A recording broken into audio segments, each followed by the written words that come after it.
Here we go, folks. This was an easy answer. I kind of asked myself earlier in the day, okay, I'm going to throw out the 3-0, 4-0 narrative, of course. When was the last time? Oh, well, that's easy. 10-0 in 2017. So, long way to get to that point, but that was 6 years ago. So, it's been a while since the Canes were looking at 4-0.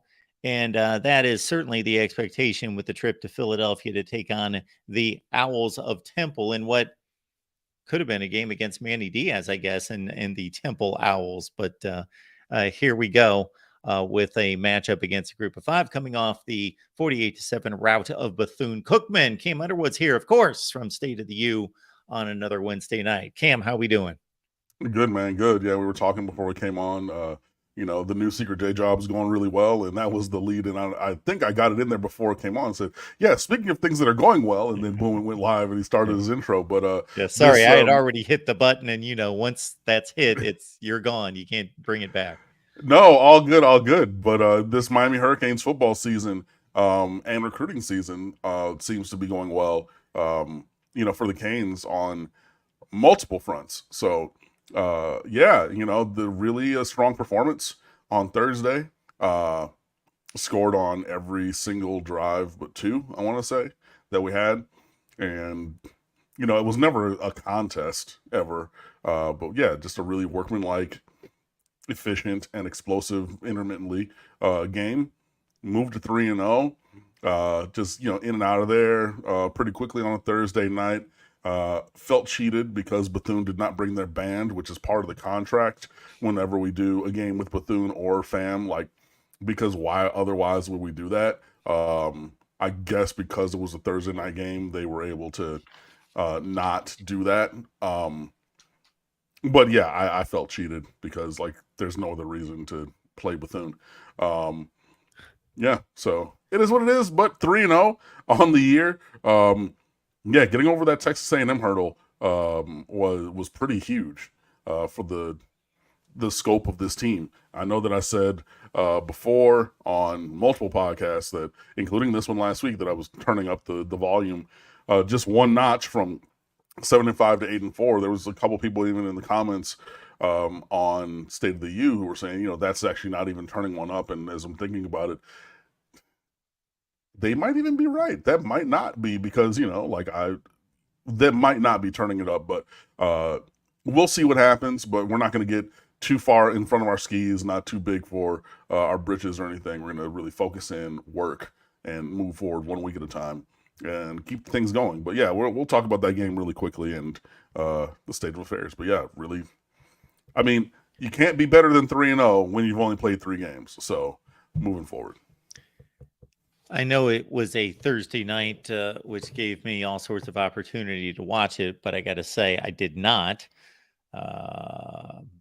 as opposed to my typical viewing of college football. So, which means that I very much had an eye on the Miami of Ohio game, and I watched the Texas A&M game with a lot of purpose and intent. This game, though, so I'm going to have to ask the obligatory question: what can be taken from the game on Thursday night? Still, well, first of all, that Miami of Ohio win looks better because Miami beat Cincinnati, who beat Pittsburgh. So, that's a game that looks or a win that looks better. Texas A&M is an incredibly talented team, and we knew they were going to be that kind of talented. And then they were able to flash that talent and, run over a lesser opponent. So that's a win that continues to look better. So 2 out of your 3 wins already look better than, you probably thought that they did at the time of that win. So I'm just saying 2 out of 3 in that in that sense, not half bad. It's, or whatever. But what can be gleaned is really, first of all, just missing a lot of guys with injury. And if there's ever a game that you're going to hold them out, that's going to be the one. So there were a lot of guys. I mean, it was Nigel E. Kelly, Akeem Mesdor, Branson Dean, Mark Fletcher, Cameron Kinchins, a couple other guys too. Even Javion Cohen, the starting left guard, he rotated in or out a little bit, and then Matthew McCoy, a 6'6", 285-pound redshirt freshman came in at left guard. And I was in the press box and I looked and I go, wait, is the second team offensive line in already, like in the early second quarter? Because that's 78 on offensive line. People were like, no, Cam, like, and the joke the last week, well, it was not a joke, it's a true statement. I have 20/20 vision. So without binoculars, I saw the wrap on Tyler Van Dyke's finger. So I was like, yo, like, and they're like, how'd you say? I was like, 20/20 vision. Like, so then that became a derisive comment, like, okay, 20/20 vision. You know that left guard is 7'0", and I go, no, that's 7'8". And he's 3 inches taller than Javion Cohen. Like, it's a different dude. And finally, the next play they ran, I don't know what it was, but you could clearly see the full back of the jersey as he's chasing a defender in a blocking situation. I'm screaming and I said, see, it's 78. And it was early in the second quarter. And it's like, okay, well, he was able to work in with the first team offensive line, or first team offense, first of all, which is great. And, did pretty well, and you get a lot of snaps for pretty much every single scholarship player on the team, with the exception of Jakari Brown. But yeah, it was great to get actual live game experience, and that's how we gave up 7 points at the end. You're playing third string; they're not reading their keys or adjustments. Let a couple plays get loose. Bethune got down the field. They ended up scoring.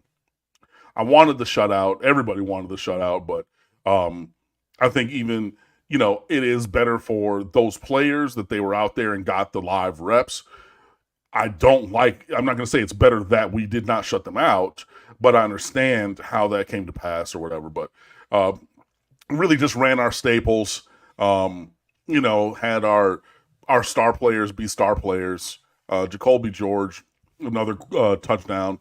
Xavier Restrepo, this kid is going to have, it's funny, Adam Lichtenstein of the Sun Sentinel, he actually tweeted out, he was like, yeah, how many yards is Restrepo going to have this year before he scores his first touchdown? Because he has not scored a touchdown yet. And if you look, I had it queued up and I was looking at something else. Come on. Thank you. But I can get here really quickly. Receiving, Xavier Restrepo leads the team with 314 yards receiving, 17 catches for 18.5. Colby Young and Jacoby George are both around 200, 209, and 202 respectively, but they have a combined 6 touchdowns. So is it going to be, 400, 500, 600 yards receiving for Restrepo before he finally gets in the end zone? I guess that's kind of a fun game that we can play and we can look at. Maybe this week he finally gets it. And look, we threw him a slot fade against A&M. We've thrown him another couple balls down there in the red zone area. So he's been targeted down there. It just hasn't gotten to the point where he's been the one catching the ball, crossing the line, and doing the celebration. So a little kind of game within a game to look at. But, he's been playing really well. And when you have other guys that can be the touchdown scoring focus of the offense from a passing perspective, now he's able to really cook. And this is what I'm talking about. Like, he's having a great season, but he's playing slot. He's not playing outside. He's playing as a number 3, and he's killing these, non-starting DBs. I mean, even though the nickel DBs are starters, I mean, as evidenced by the number of catches and yards that he's having, he's lighting these dudes on fire. But then, when it comes time to, really focus in on somebody and score, we're hitting 3 or 4 respectively. And that's bars, by the way, in the passing game. But yeah, really just focusing on cleaning up the things that we need to clean up. We went from 11 penalties to 5. So you took that in half last week. Really just focus on the little details, get some new guys experience, move on to the next week. I love this kind of nerdy stuff. I'm going to give you a list of players and you tell me what I'm tracking, because I've never thought of this before, but you have piqued my interest. All right. Al Toon, Hakeem Nicks, Deontay Johnson, Raymond Berry, Michael Timpson, Steve Jordan, Ken Payne, Dwayne Bowe, Amani Toomer, Kelvin Martin, Jacoby Myers, Torrey Holt, Keith Byers, John L. Williams, Priest Holmes. We get into the backfield now. James Wilder, Kevin Johnson, Harold Jackson, Eric Parker, Bill Anderson, Jason Avant, Bill Anderson, Jim Lash. You have any idea what that list? Most yards in NFL season without a touchdown. Bingo. So right at the top of the list, Al Toon. I wanted to see if anyone got to 1,000. 963 without a touchdown in 1991. The former Wisconsin receiver who played for the New York Jets. Oh, and that's why his son went there. I was wondering what the connection was when I saw Nick Toon at receiver for Wisconsin. Got it. I've never looked that up, never crossed my mind, but as soon as you said that, I thought they probably don't have a collegiate list of that. Right. I'm not thinking anyone's gone to that degree to try to figure that out. But yeah, some interesting names, blast from the past there from the NFL side. Just I enjoy stuff like that.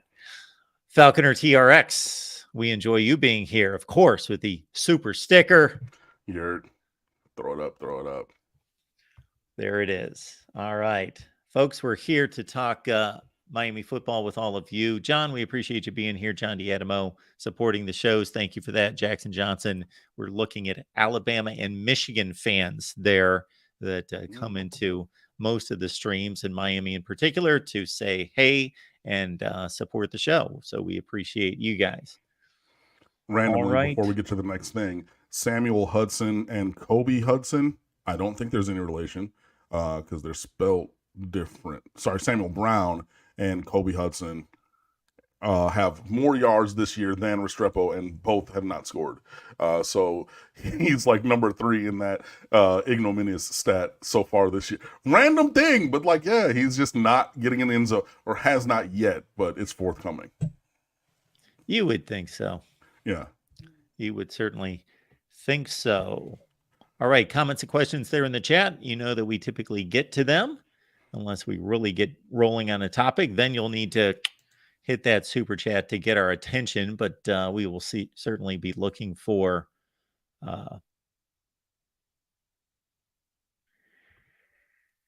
Pilo really wants to talk about what's going on in Boulder, and in particular the Hurlames. Oh, before we get there, I saw a couple comments. We're going to blow out Temple this weekend, get to 4-0 and everything. I just wrote the how to watch. We're 13-1 against them all time. We played them in 1930 when the University of Miami was 5 years old and lost. Did not play again until we shared the Big East Conference after we stopped being an independent in 92, and have won 13 in a row by an average score of 44.5 to 10.5, with 3 shutouts and 3 or 4 other games with allowing a touchdown or less.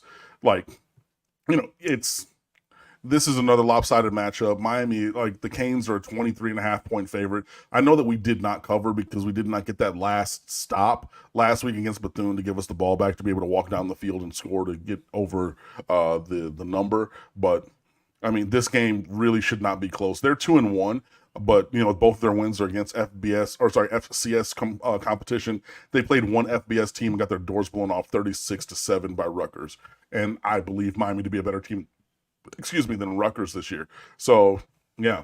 And then Mr. HD, TVD is the highest graded quarterback in the country as in terms of Pro Football Focus's ranking or grading stat. He's the only quarterback in the country with a qualifying number of plays who scored a 94 or higher in terms of his grade. Like, he's out here balling, like in all these lists and all these things that, you know, we're retweeting and putting out there, whether it's David Hale, whether it's Pro Football Focus, whether it's whomever, like Tyler Van Dyke has been really, really great. So shout out to Shannon Dawson, shout out to his mentality. Love that piece in The Athletic where, you know, in the Texas A&M game when it got to be 41-33, and Mario asked, he goes, yeah, so what's your mentality? Like, you know, we're not going to run. He goes, run the ball.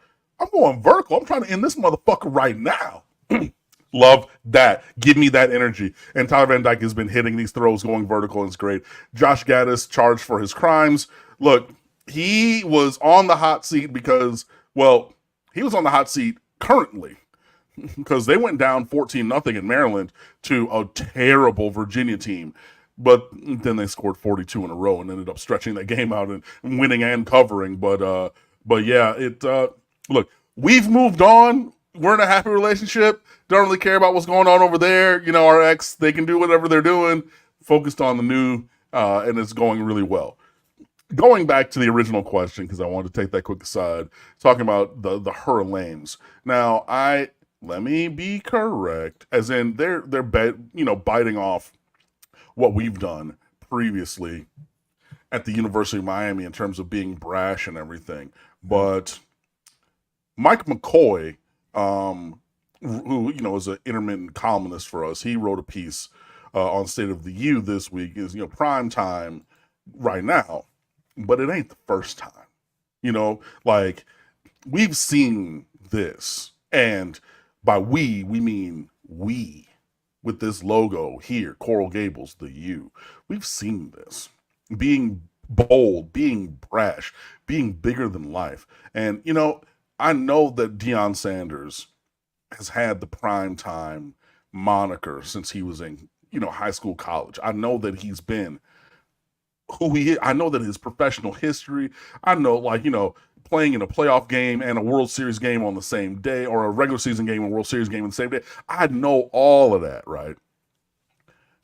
I also know that he never beat Miami. And I also know that we told him about it. Because I guarantee you, somebody like Deion Sanders, I know he was out there talking the whole time. And look, ain't nothing wrong with that. We was out there talking too. But not only were we talking, but our play did the talking. And we went out and did that to everybody. Y'all know the game that started the Miami rule for in-game celebrations becoming personal foul unsportsmanlike penalties. The 1991 Cotton Bowl. And you can still see in your head right now, Randall Thrill Hill still running up that left sideline, cutting it in just a little bit to go down that breezeway with the doors left open, coming back, shooting the 6-shooters, and had all them penalties against Texas and blew them the fuck out. And made everybody mad about it. And columnists, Sports Illustrated, back when Sports Illustrated was actually an institution, not the shell of a whatever that it is now, just a content mill. But when it was like one of the respected organizations in journalism, they couldn't wait to say, the University of Miami should drop football. They should be ashamed of themselves. Everybody, oh my God, all the pearl clutching and running up the score. And, this is Texas. And Jerry Faust at Notre Dame. And you're embarrassing this man. And he's already leaving. And all of those kind of things. Look, you don't have to look far away from this university because it was us. You might got to look back in the past a little bit, but we've done this. We've been this. And now Deion Sanders in Colorado are profiting on their facsimile approximation of the brash bravado that the Hurricanes, that we became notorious for. That's why people still hate us to this day, right? And you know how I've been on here and talked about, I had a classmate whose father was on the Coral Gables City Council, and one of the things that they passed down is there will never be an on-campus stadium because the infrastructure, and they don't want it, and because it's a quiet suburb with these multi-million-dollar homes. Now, all of them aren't right there by the university, but you take a 2-minute drive, up any of the streets, away from the U, and you see these homes, right? So yeah, we talk about that, but when you talk about these other places, right? The Notre Dames, I'm sure the Oklahomas, I'm sure the Florida States. I know for a fact the Floridas because I've talked about it. One of the things that they pass down to their kids is, you see that orange and green? You hate that, right? Because of all of the shenanigans that we did, all the pain that we gave, think of all the championships Florida State and Bobby Bowden would have had if not for having to play us. And now Deion Sanders has been building his personal brand and stardom since he was in college, right? He was on NFL Network. He was on ESPN. He is on Aflac commercials and other things with Nick Saban, both of them wearing a Aflac blue, but we know who this guy is. We know that face. We know the resume and the draw that he has. And you see the numbers last week's Colorado State game kicked off at 10 o'clock Eastern and did 9.5 million like viewership. Like, I was at my boss's house. We had a team outing and everything, and he was like, "Yeah, we're gonna watch this." And I was like, "Yo, I stayed till halftime, which was like after midnight, from like a 1 o'clock putt thing." And like, yeah, we were there. It was like, "Yo, I gotta go home," and whatever. But like, everybody's watching it. Everybody's there. They had 60 Minutes. They had the CBS Evening News. They had Big Noon Saturday and ESPN Game Day, all there on site at the same damn time. When else would you see?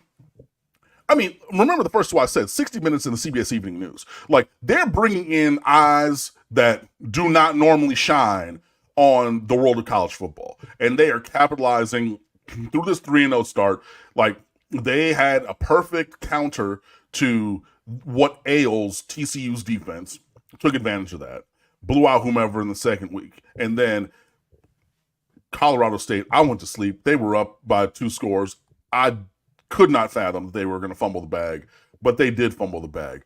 But it now becomes, they didn't fumble the bag. It becomes this redemption story of the Colorado Buffaloes and, and all these kind of things. So yeah, they're following a playbook that we've well written, and it has been going very well. I know it's going to help them in recruiting. I know that it's going to help them in terms of, well, pretty much everything. They've already sold out their tickets for the rest of the season. I'm sure that their donor, connection to the University of Colorado is going well and everything. But to Pilo's point, yeah, they're following the playbook that we've set. They're doing what we've done, and that all comes crashing down this week. Well, first of all, thoughts and prayers to Travis Hunter. No one ever wants to see a dirty hit. He has a lacerated liver. He's going to miss about a month, maybe more. We'll see. So you never want to see that. I never wish injury on anybody, and you know that I say that.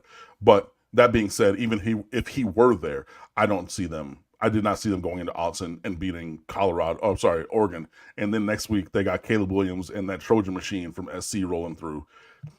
This undefeated start, which none of us saw coming, that's coming to an end real quick. But hey, it is what it is. So that being the case, okay, that was a entertaining dissertation to take in for sure, and I can't disagree with any of it. However, when Cam comes back, I'm going to hit him up with this. In regards to Miami's present versus the past and trying to reconcile a few things here. So we appreciate all the super chats coming in. We will get to those and look ahead a little bit to the Temple Owls. All right, Cam. So how do you reconcile this?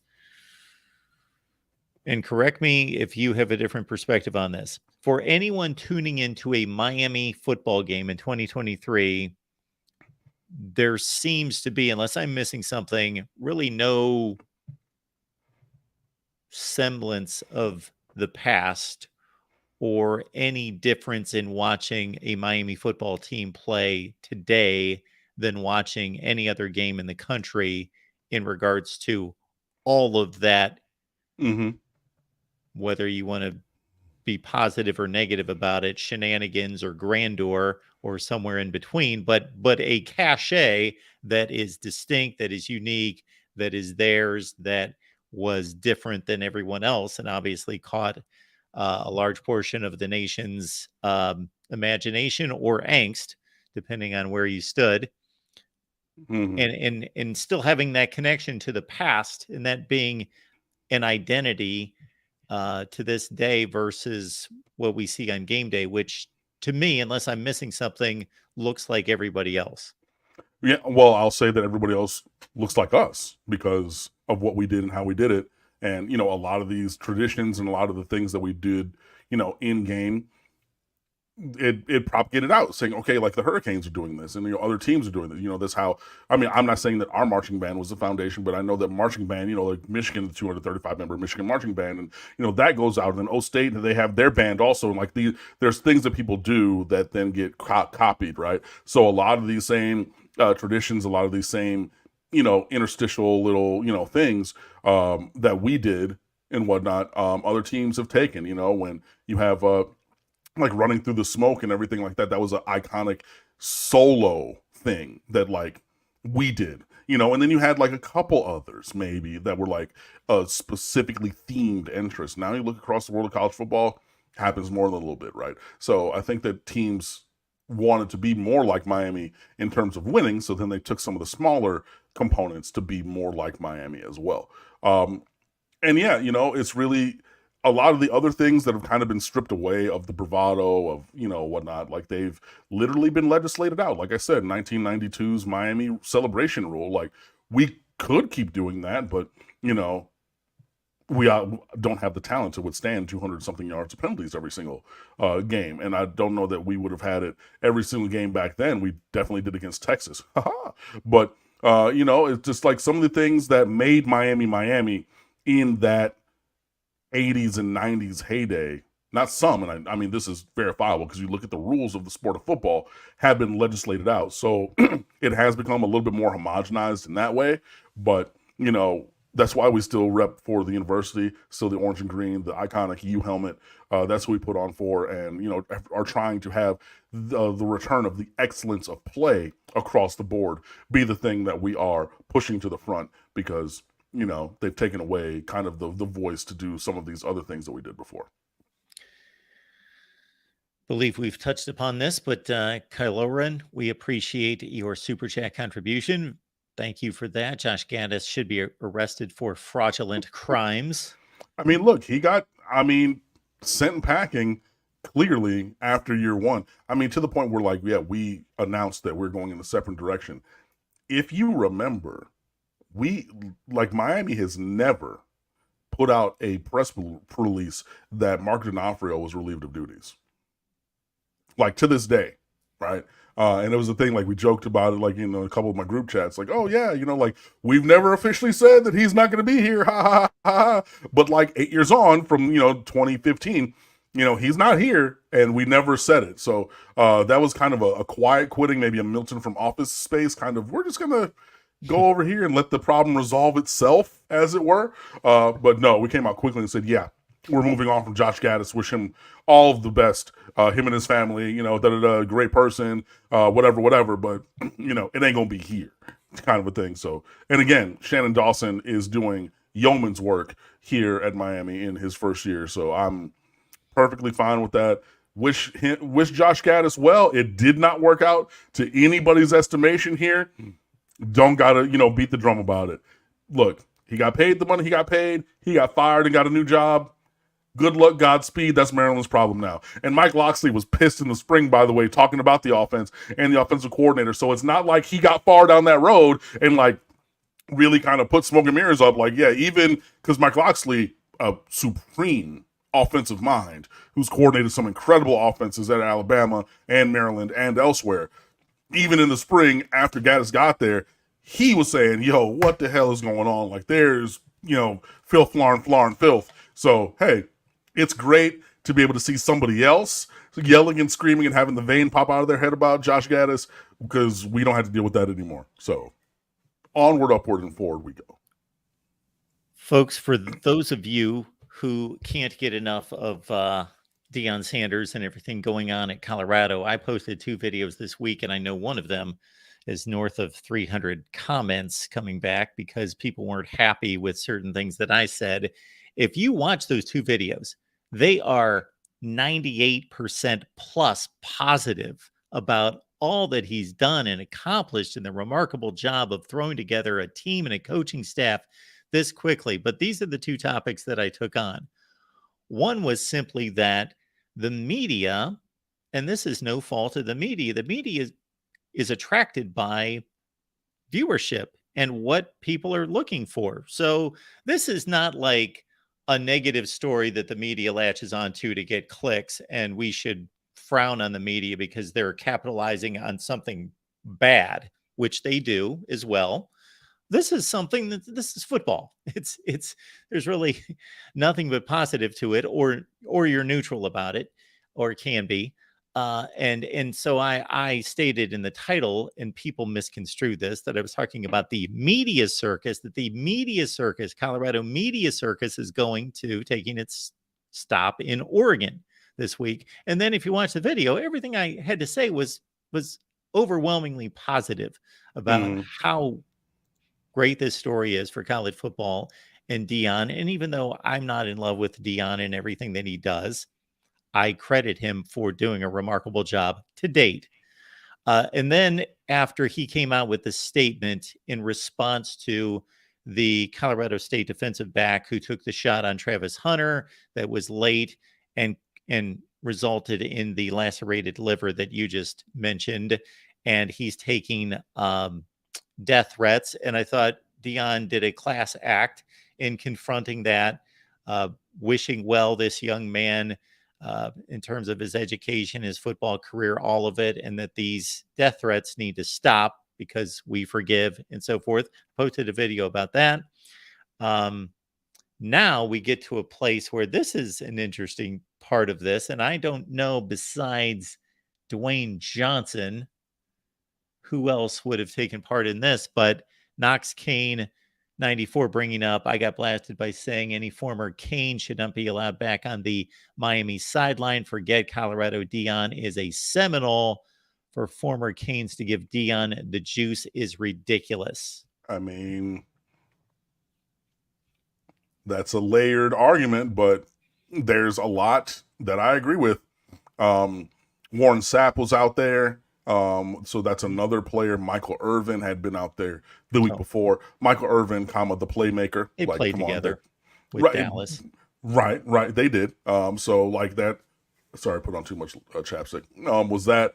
I get it, and I mean they're being a little opportunistic, but again, like they were professional teammates. Irvin and Dion were, and Warren Sapp does what Warren Sapp wants. Take that as you will. I and obviously The Rock, but I mean, like The Rock is kind of ubiquitous. Plus, the fact he went on like a 3 minute tear about Miami and Mario Cristobal during that show and everything. So it was not just like he was up there as the others were just for the Colorado show. Like he was like, hey, asked about it when it was a full segment between commercials, talk about Miami and everything and how, recruiting and everything. And he was like, yeah, Mario, like he played with Mario, he did like The Rock did. So, I would say less on that because he's also like a world known person, a world renowned, actor. So that him kind of crossing that line in the guise of sport is less egregious to me because like he's been famous for stuff outside of sports that are so big that people even forget like he went to the U and played football and whatever, was there and was playing in front of Warren Sapp, and then Warren Sapp was like, let me get that play time about you, which happened. But Knox K94, you make a good point. Like, why are they there when you could be here? And then you turn around and like today and yesterday, you see Ed Reed back at practice. You see Vince Wilfork coaching the DTs or like showing up at practice and everything. Both Miami Hurricanes legends. So, we're not hurting for attention. We're not hurting for the connection to our alumni who want to be here. Even those other guys, we've seen them be around. Warren Sapp was around during spring practice. Michael Irvin, he lives down here. He's been around also. So, if that's what they want to do, my take on it is, hey, go do you. Like, but the people who we need in the building to really be working with Miami to get back to where Miami wants to be, used to be, and wants to get again, we don't have any shortage in that way. And then when you want to come back, we'll maybe have a stern talk, just like you do with a family member. If you don't talk to them for a while, maybe we have a little closed door meeting. Maybe we have that little, hey, like what you doing over there kind of thing. But again, both those guys all of those guys went to Miami. It is, to me, a little bit of a bad look also to, be propping up someone somewhere else as opposed to, the home team. But, whatever. We'll be all right. And then when they come crawling back, we'll be here and remind them, like, this is where we always should be. Well, Hamid on the same topic here saying that I'm glad Zoe finally said something. Former Cane celebrating CU as if it's Miami, shaking my head. It's embarrassing. You call yourself a Cane. Miss me with that. Yeah, again, just on the same thing. Like, yeah, you know, you got to prioritize what you want to do, where you want to do it, and everything. And like, look, you know, you have multiple like evidence points of all of those guys supporting Miami. You know, you got the gif from when Sapp and Irvin were at the NFL Network, and they reach over between each other, and they did the U together. You've seen Michael Irvin even at like the NIT championship game some years ago, celebrating and screaming. Like, you know, the picture in the gif I'm talking about. Like, these guys have been Hurricanes for more than a little bit. And you know, they are still Hurricanes. I wish that they would still you know, have been there for, you know, like the Texas A&M game, you know, put that energy here as opposed to you know, Colorado and you know, whichever random opponent they had. But it's their life, and we're gonna move forward. But we still have a very strong group of Hurricanes who are here, and you know, again, I think that they're still in that group, and when they come back, we'll have the conversation about that. All right. We can benefit your personal brand or business with a sponsorship here at the Voice of College Football Miami. So please hit me up at MarkRogersTV at Gmail, and there's a number of ways we can fashion that to benefit you. Cam's here, typically Wednesday night, probably misses 3 or 4 times a year, so you can pretty much count on it. Wednesday night, we are here with you. If we need to change for whatever reason, please, therefore, hit the bell for the notifications once you've subscribed to know when we are going live. But otherwise, Wednesdays are time at 7 o'clock Eastern Time with Cam. What do you want to see out of this Temple game? Is there anything on your radar in particular? I want to see the the home run shots. I want to see, we're gonna, you know, the Miami of Ohio and Bethune, knowing that they were going to get blown out pretty much regardless of how the game went. They went really, really soft coverage. They went, you know, zone coverage, backing off, over the top. You know, obviously we saw Texas A&M try to get in our kitchen a little bit more, and you saw how our receivers took advantage of that. I think that Temple, they're going to try to be a little bit more multiple, so I think you're going to get more man-to-man, you know, looks, maybe a cover 0 where they bring everybody, maybe a cover 1. But, you know, again, with a spread system by alignment, that center safety is going to have to cover 53 and a third wide. And that's hard when you multiply that by the vertical distance as well. So I really want to see just the performance continuing. If I come on, Microsoft Excel. Sorry, I was just trying to get the stat profiles to load because my computer restarted right before I came on here. But as I look, I need to expand this window. Miami has been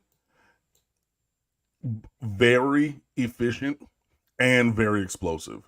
Like, so there's 3 metrics in the little subgroup for each efficiency and explosiveness. All of them are top 35 in the country. Most of them, all of them are top 16 except for 3 and out percentage is the one that's 35. Everything else is top 16. So we've been incredibly efficient on offense, incredibly efficient or restricting efficiency on defense, and allowing a moderate amount of explosiveness, but really been, I mean, top 10 explosive offense, which again, after last year being in the 120s for explosiveness is incredible. The only thing that I can say negatively or constructively that I think could possibly change is we play at a pace of play that rivals service academies who intentionally slow the game down because they cannot play a high number of snaps. Like, we play only 61.7 offensive snaps per game. That is 114th out of 133. And actually that went up a little bit from 124th before last week. Like, we play at such a slow pace in general. Now, there are individual instances where we do go at tempo. That screen touchdown to Jacoby George last week on the Miami sideline, where he stepped out of a tackle and went the distance is 22 yards or whatever it was. That was a play where we had a chunk play on the ball, tempo, boom. It was an RPO. We're going to not use the run. We're going to throw the quick screen with Restrepo blocking, 2-on-1 down there, make a guy miss, and get the score. So have there been snaps at tempo this year? Yes, but overall, we play so slowly. But when you're such an efficient and explosive team, it doesn't matter what speed you play with, because efficiency, you're going to hit your markings for how many yards you need to be successful on that play based on the metric. And not only that, but if you're top 10 in explosiveness, then we're just going to be going vertical and getting chunk runs and things like that pretty much whenever we want them. I mean, what's the percentage I'm looking at? 19.5% explosive play rate. So 1 out of every 5 plays has been an explosive, which is a passing play of over 20 and a running play of over 10. 1 out of every 5 plays is that kind of explosive. And you're succeeding in your metrics at a 60-something% rate. So 3 out of 5, you're succeeding. And 1 out of 5, you're not only succeeding, but you're exploding. Like, it doesn't matter if you play 55 snaps, right? At that kind of pace. Because at that pace, with 55 snaps, you're still going to have 11 explosives. And our explosives now can go the distance, because you're seeing guys being put in space, using their skill set and things like that. So I will say I would like personally to see a little bit more pace, just a little bit. But if we continue to have the efficiency and explosiveness that we've seen, like, I have no problem with what we're doing. But hopefully a couple guys getting back from injury would be nice if they are available. If not, keep them out, because I don't think that we're going to need them. And then that will end up being a 3-week break for anyone who's already sat out. So they sat out last week against Bethune. If they're not ready to go this week, then you keep them out against Temple. And then we have a bye week next week. So it'll end up being a month between times that they've played. If you need that, then do that. But yeah, I still want to see the running game. I want to still look at the offensive line, and then just the defense to continue to play really strong. Lance Guidry is really doing a great job, and some guys are growing up on that side of the ball. So those would be the things that I'm looking for. Really don't want this game to be that competitive going into the half. Definitely should be a snooze fest by about midway through third quarter. We appreciate everyone who encourages others to hit the like button. Please share the videos out on social media as well. Just imagine there are actually folks out there that don't know that Cam and I get together on Wednesday nights to talk Miami football. I know that's unimaginable, unfathomable to many of you, but those people do exist out there. So you can let them know. We've had about 400 people in this chat and we got 63 likes. So again, we enjoy everyone who encourages, but many of you need to hit the like button. Please do that. Okay. Recruiting, anything else there? Oh, yeah. Okay. Thursday, right before the game, 5-star defensive lineman Armando Blunt committed to Miami. He's a guy who has been high on the board for years. He used to go to Dillard in Central Fort Lauderdale. So this is a guy who was, we noted it at the time of commitment, but 2 years behind Nigel Kelly, or 3 years behind Nigel Kelly. But they, were teammates. There were other guys. Chris Johnson was on that team. Anton Jackson, the kid who followed his girlfriend to East Carolina after he reclassified up. But there were multiple targets on that team. Miami has done well at Dillard. John Ford went to Dillard, Nigel Kelly, Chris Johnson, Anton Jackson, who was a commit all the way through until the very end. I think there's maybe a couple other guys. So, the Hurricanes name and logo is good in those streets and in those hallways. So that's where he started. He has since transferred to Miami Central, has Blunt, but he was there for the Texas A&M game and blew everything out of the water in terms of the unofficial visit. His parents were there. His mom was just like, oh yeah, this is it, period, like done. So he committed. It's been on the table since he was a freshman that he might reclassify up to 2024. That's still on the table. He may or may not do that. But I remember hearing that way back then, because all these guys have been reclassifying up or have been early enrolling, at a bare minimum. So, when you look at a couple of guys, like Nigel Lee Kelly, he has a late birthday, so he moved up. Like he was young for his grade always. Anton Jackson, even this last year, just reclassified up. And that was when Armando Blunt was at Dillard and saw all of that and everything. So it's on the table. We'll see if he follows through with it to reclassify to 2024, but that's the thing I've been hearing about with him for years. But whether he does or does not, this is a top 10 player in America, 6'5", 295, incredible. I mean, freshman, sophomore, All-American for Max Preps, just the prototype that you want to see at a defensive lineman. He's a beast. He's a monster, and he's showing that ability and talent still down with the Rocket Boys, the Rock Boys on 95th Street with Central. So that's a really great get. Seemed to be trending for lots of different guys. The reaction from the Texas A&M game was just overwhelmingly incredible. Like, you could not have been there and had a bad experience, especially if you're a recruit. Like I said before, Jaden Davis was in the recruiting section in 2017 for the Notre Dame game, and then he was the player of the game in the Texas A&M game for the Miami Hurricanes defense, having transferred back from Oklahoma. And he said that the environment there that day against A&M reminded him of the 2017 Notre Dame game. So if you were there for either of those, it was a really elite experience. I know that the recruits had a great time. There are others who, Miami's trending for. We're probably going to spin the block back on some other dudes.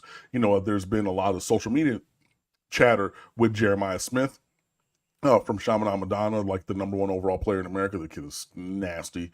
He had 336 yards in basically 2.5 quarters a couple weeks ago and like 4 touchdowns in a high school game. And that's in an offense where 5-star Josiah Trader, who's committed to Miami, is on the other side. And he's still doing those numbers. But, I see so many players like Xavier Restrepo, Judd Anderson, Josiah Schrader. I mean, like, players on the roster and recruits all quoting, pictures. I think Jeremiah Smith put up a picture of him, in his photo shoot from his visit to Miami. Talk to me, JJ. JJ, this is what we talking about. Like, every time that something happens, hey, yo, JJ, what's good with it? JJ, like, they are like, the social media presence on, like, pushing to flip him is strong. And him having been there for that vertical passing attack offense is something that he probably will think about now. And when we had tried this similar thing in years past, like, we brought in Brandon Ennis and them last year for computer. I need you not to act slow when I need you to not act slow, computer. Sheesh. Sorry, I'm trying to get the schedule, but it was, I think we brought in it was the Florida State game. Yeah. We brought in a lot of recruits last year for that game, including like a Brandon Ennis, and trying to say, hey, man, like, you're from here. Like, we could really use you. And then got our doors blown off by 6 tutties. And, like, that dream died that day. It's like, hey, look, I came to see what y'all were about. Lost by 6 touchdowns to your rival. I'm going up to Columbus. I wish y'all well. Please don't call me anymore. So, like, we've had opportunities to try to make those moves forward before and failed. You take a big swing this year with that recruiting section a couple weeks ago, and I think that you hit. Not only that, in the world of football and, like, the forthcoming positive movement, because there will be more forthcoming positive movement in terms of football recruiting. Trust and mark my words. Jalil Bethea, top #7 overall recruit in basketball, just committed to Miami today, and he was on his official visit that same week for the A&M game. So this is the highest rated player who's that signed or will sign with Miami basketball ever. So if you're like, okay, cool, we had Bruce Brown, and then we go higher than that, we got Lonnie Walker, NBA champion Bruce Brown, 2nd-round pick of your Detroit Pistons. Just remember that. Lonnie Walker, who's both are still in the league and playing rotation minutes on great teams. Well, we'll see about how Indiana is now that Bruce Brown is there. But now you get a guy who was ranked higher than both of those to commit today.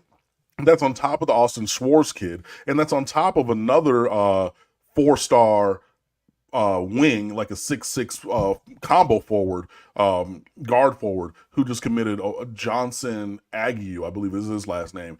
And the Miami Hurricanes currently have the third highest rated recruiting class in the ACC in football, the third highest overall recruiting class in basketball, and the second highest overall recruiting class in baseball, I believe, at this current moment. Like, there are things that are going in a very positive direction across the board in Miami Hurricanes recruiting for so many different sports. And I really am excited for where things go, particularly on the football side. But, then you get a Jalil Bethea over Kansas and Villanova as his top three, other two finalists for, a top 10 player in the country. Things are going really well. So yeah, it's going great. Love the Armando Blunt get on the football side. Hopefully he reclassifies up because, like I've been talking about, Joe Salavea and them, they've really struggled with getting defensive tackles in this class. And we could use somebody who could potentially play inside, like Armando Blunt, in the 2024 class. If he reclassifies up, that'll be that. And then other movement is forthcoming. And yeah, we're going to spin the block on some dudes who we might have missed on before and said, hey, I know that you chose wherever else earlier before we really started going, but like, this thing is rolling. So let's get rolling together. Mohammed, appreciate you being here. Thank you so much for the contribution, sir. Another great show with Mark and Cam. Go Canes. Thanks, Mohammed. You already know. State of the U, what's going on there this week? Now, we got a bunch of stuff up there. Like I said, we have the Primetime, but not the first time, by Mike McCoy, Craig T. Smith's Monday Musings. We got ACC Power Rankings. We got state of Florida college rankings, how to watch this game. We got even a Welcome to the U for Jalil Bethea up there. And even more. So be sure that you check that out. Had, pretty much a bye week last week since we played on Thursday. So did the early and late game open threads, which was a big hit that I brought back from years past. So we'll definitely have those going up next week on the bye as well. But the last piece up there is a little bit of sad and somber news. The Temple University acting president, Joanne Epps, died at a memorial service. She collapsed at the service and then passed away just yesterday, I believe. So, our thoughts and prayers go out to, Temple University and their whole just family and everything. The acting president there that had that tragic situation. So Kappa Kane did write about that and everything. So just being noteworthy piece of news. So, having that out there as well, just kind of being good citizens of the world and knowing that. So, obviously to rest in peace to Joanne A. Epps and, our absolute condolences to the University of Temple University family and administration, because I couldn't imagine just having something like that, a tragedy such as that, where you're just there kind of in the congress of your job, collapse and then pass away. So that's something else that's up there at stateoftheu.com. I know it's a little bit of a somber note, but all of those kind of things and more are there. So you can learn more about that, and if you wanted to support Temple, just with a good thought or prayer, you could do that. But we're always open 24/7, 365, stateoftheu.com.